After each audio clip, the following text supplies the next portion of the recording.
That may be the greatest catch I've ever seen in my life. Okay, my dudes, I know a lot of people make top 24 rankings videos and they go through and they break down every single player in the top 24 in one video. I think that's absolutely ridiculous. You know that we like to go a lot deeper on this channel into our analysis. So instead of going through and making one top 24 running back ranking video, I had to break it down to 3 because I really wanted an adequate time to talk about each player, give you my exact thoughts, and present the information on why I think they should be ranked there. So if you have not had a chance to watch our first 2 videos, make sure you go back and do so, because here we are going to be talking about running backs 13 through 24. I'll give us a quick recap at the beginning to let everybody know where we got here. And also, guys, if you have yet to already, reminder, promo code FLOCK on Underdog Fantasy. Deposit $10, get $25 added onto your account, which should easily be enough for you to go out there and play on Underdog. And at the same time, while most people are selling their draft guides for 2021 for $60, $70, I would argue that ours is better. And to go along with this, we're giving it away for free for anybody who uses promo code FLOCK on Underdog Fantasy, makes a $10 deposit. We're doing this because of a massive partnership that we were able to get with them. So please take advantage. Nothing helps this channel more. We're going to be live drafting there every single night, so you can come out and you can draft with us if you use that promo code. So yeah, that should be it. Let's dive into this video and let's do a quick recap real quick on where we are standing at the running back position. So at 1, obviously nobody is going to be surprised to see Christian McCaffrey. Then Dalvin Cook at 2, Alvin Kamara at 3, Saquon Barkley at 4. I know a lot of people are going to be shaking your head, and let me know your opinion down in the comment section. Derrick Henry at 5, Zeke at 6, Aaron Jones at 7, Austin Eckler at 8, Antonio Gibson at 9, Nick Chubb at 10, Joe Mixon at 11, and Clyde Edwards-Helaire at 12. So now let's go through and let's look at these other guys that we are going to be talking about. And let's start it off with a running back that we have had to drop down significantly. He was up there next to Ezekiel Elliott before his team has fallen apart. Let's go to Jonathon Taylor. So if you pull up our rankings right now, you're going to see from version 1 to version 2, if you're looking at the draft guide as well, that Jonathon Taylor is a player that we had to drop from being a mid-first round pick to whenever Carson Wentz suffered his injury, and we knew that Carson Wentz was going to be out for the stretch, I want to say 6 weeks to start the year. Of course, we don't know that exact number. We're just going to have to wait and see. I know Colts fans are screaming in the comment section that's going to be less than that. But anyway, after that happened, we actually dropped Jonathon Taylor from being a mid-first round running back down to being the 201 as our 13th player ranked overall. And then when Quentin Nelson went down with his own injury with about the same timetable as a Carson Wentz, now we have to look at this, go, okay, well, the best offensive lineman in the entire NFL also went down. So now we have to continue to drop Jonathon Taylor just slightly. We dropped Jonathon Taylor to now where he's a mid-second round pick. I'm sure if you've been coming out to our live streams that we do every single night on this channel where we're drafting on Underdog Fantasy, you've seen that we were actually able to get Jonathon Taylor in a couple drafts where we started out Devontae Adams at the 103, 104, and then we're able to get Jonathon Taylor at the end of the second round. So while I initially thought that when we ranked Jonathon Taylor as a mid-second round pick this year, that we were never going to be coming away with him at all, I guess now Jonathon Taylor falling a little beyond that. So I don't even want to say that I'm avoiding Jonathon Taylor. Obviously, this is a polarizing player, given the fact that he is an elite level running back. I mean, if you look at his size-adjusted athleticism, he's very similar to a Saquon Barkley. And we also go back to Wisconsin and see that Jonathon Taylor was just rushing for 2,000 yards over and over and over again. And yes, he does fall to the second round, but the Colts trade up to get him. And here with Jonathon Taylor, he ended last year extremely strong. I mean, this is a player that if you sample the last about 6 weeks of the season, Jonathon Taylor was a top 3 running back in fantasy his rookie year, which of course you want to see those running backs finish like that. But a big problem is the departure of Phillip Rivers from this offense, and instead going over to Jacob Eason. You're going to have to significantly knock down Jonathon Taylor because we don't know what the targets are going to look like with Nyheim Hines there. Now, I will say I'm not worried about Marlon Mack in the slightest. Marlon Mack was never, ever, it doesn't matter what point in his life you're looking at, close to Jonathon Taylor in talent. I mean, I'm pretty sure that Jonathon Taylor at 10 years old was a better running back than Marlon Mack was at 21. I mean, Jonathon Taylor's on a completely different level. And to go along with this, Marlon Mack is a player coming back from a torn Achilles. So don't think that Marlon Mack's going to be taking any touches away from Jonathon Taylor. But at the end of the day, this team's gotten a lot worse without Carson Wentz, a lot worse without Quentin Nelson. So you're going to expect the overall efficiency of the offense to go down, which obviously hurts Taylor. And if they get behind in games, I mean, they're probably going to see a little bit more of just getting Nyheim Hines in there, because Nyheim Hines is obviously the better pass-catching running back between the two. So now let's get to our next guy. We actually recently saw him in the Hall of Fame game. Let's go with Najee Harris. Okay, so here with Najee Harris, I understand that this is a running back that gets drafted in the first round. He was a dominant at Alabama, but he was in possibly the best situation you could ever ask for at Alabama this past year. And now he's going into the NFL. And while, yes, he projects to see 300 touches, of course he's going to see that mark. There are a few red flags in this profile. And I don't want to bring these up because I know Steelers fans are going to get mad. But of course, we can always talk about the strengths. And most people that you watch, most videos that you will ever watch on YouTube, people are only just talking about strengths of the players. They're going, this is why you love them. This is why you love them. This is why you love them. I kind of like to focus on the opposite. I kind of got to go, okay, well, this is what we have to be worried about. And while I know it brings me a lot of hate, I think that's actually going to be a lot more useful, because you don't need me to tell you why Najee Harris is a fantastic running back. But at the same time, we need to understand that the Steelers' offensive line, they were already bad to begin with last year, and they've gotten significantly worse with departure this offseason. So you're looking at one of the worst offensive lines in the entire NFL that Najee Harris is running behind. And also, you have to be a little worried that this is going to be an overall capped offense with Ben Roethlisberger not necessarily having that elbow anymore. I mean, Ben Roethlisberger has like half an arm that he's throwing on. So if you're going through, you're expecting the overall offensive efficiency in the passing game to go down with Ben Roethlisberger, combine that with the fact that this is going to be one of the worst offensive lines in the NFL, you have to be a little worried about Najee Harris. Now, I will say he projects to see like 300 touches this season. So if he's going to be getting that workload, of course, you're going to be willing to draft him at the end of the second round, the beginning of the third. We actually have him ranked as our 20th player overall. But yeah, you can't ignore that there are some red flags with Najee Harris. Now, our next running back is going to be DeAndre Swift, who we have ranked as an early third-round pick.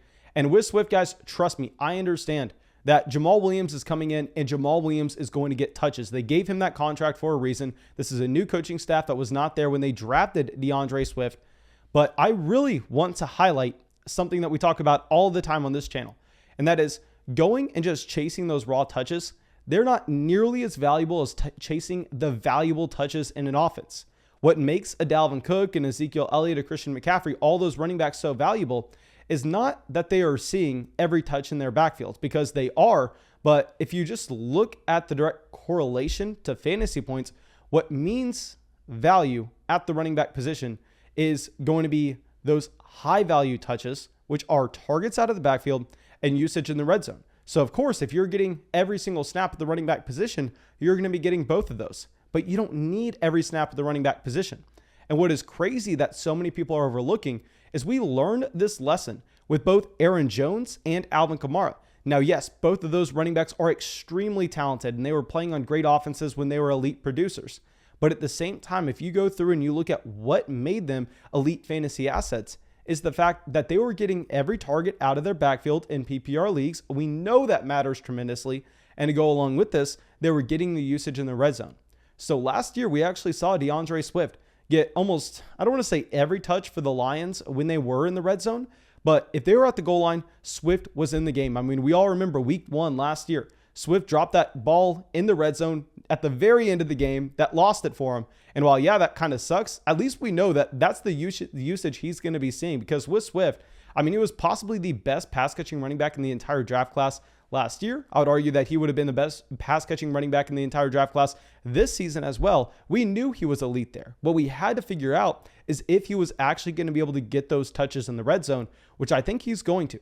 So I don't care if Jamal Williams is getting the carries between the 20s, because that's not going to lead to any fantasy production. Look at Jamal Williams in Green Bay with how he was taking 40% of the snaps away from Aaron Jones. Did that hurt Aaron Jones? No. And I'm not projecting DeAndre Swift to be a top 5 running back like Aaron Jones has been over the past few years. So DeAndre Swift can still be a little bit worse than Aaron Jones. He can still be playing in a worse offense, and I think he can easily be a running back 2 in fantasy.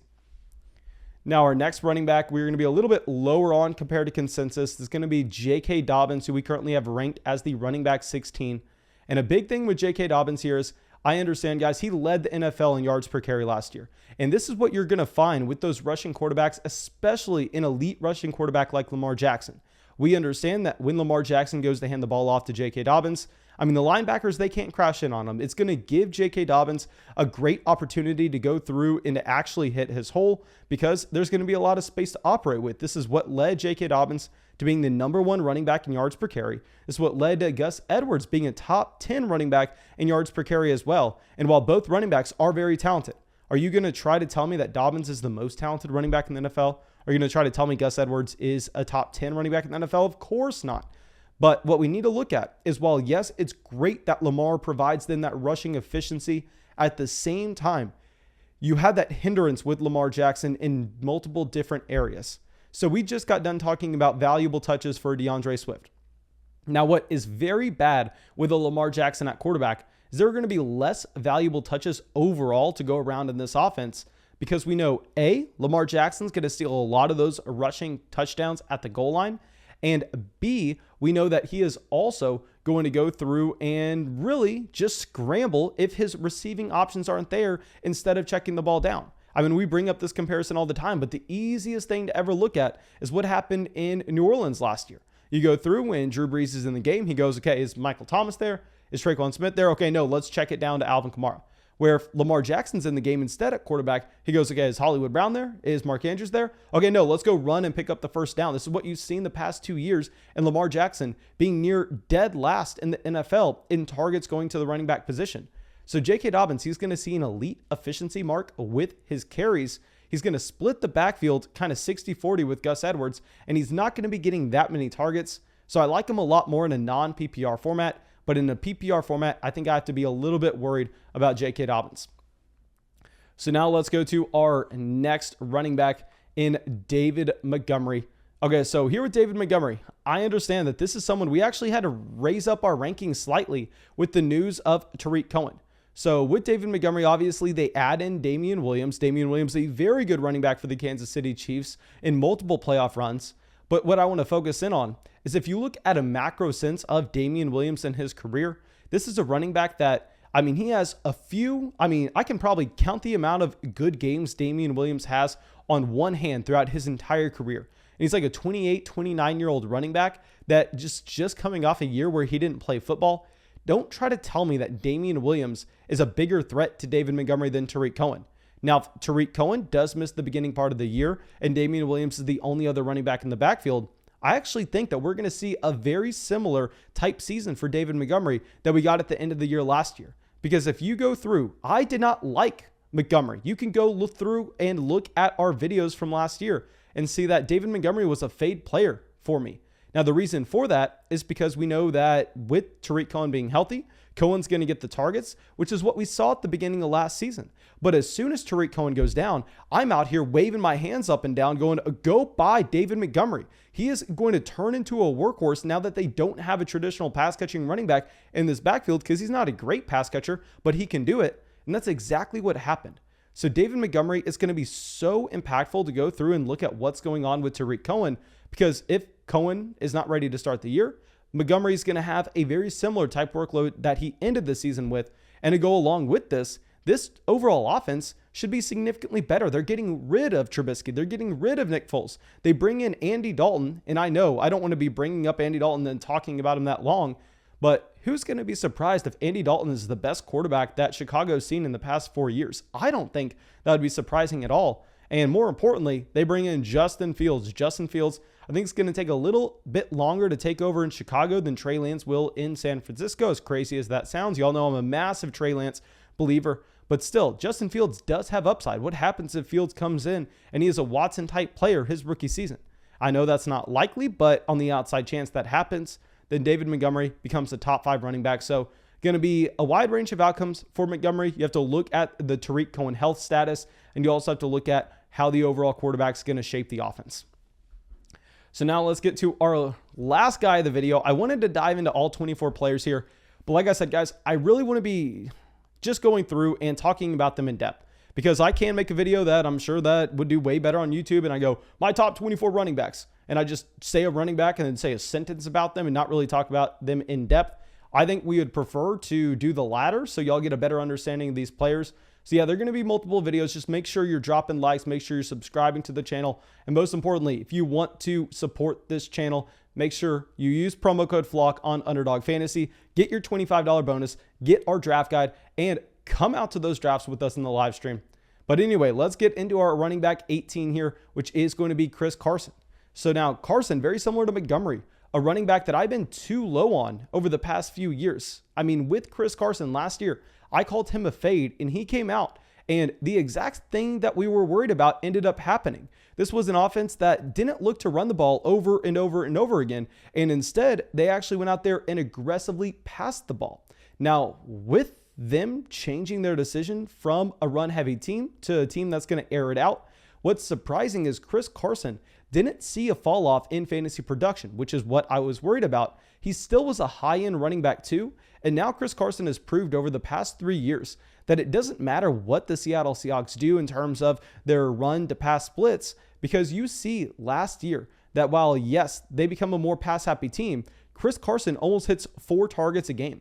And if Carson's hitting 4 targets a game as a big bodied running back that we know is going to get usage in the red zone, all of a sudden, he's going to be a guy that's kind of bust proof on one of the best offenses in the NFL.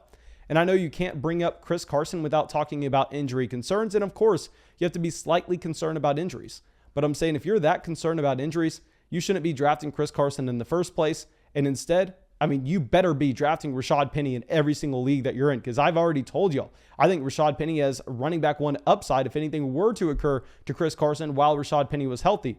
So if you're going to be one of those people in the comment section going, Mason, you can't draft Chris Carson, he's going to miss 6 weeks, you better also be sending me screenshots on Patreon, Discord, doesn't matter where it is, and going, Mason, this is what I commented. I'm backing it up with me owning Rashad Penny everywhere.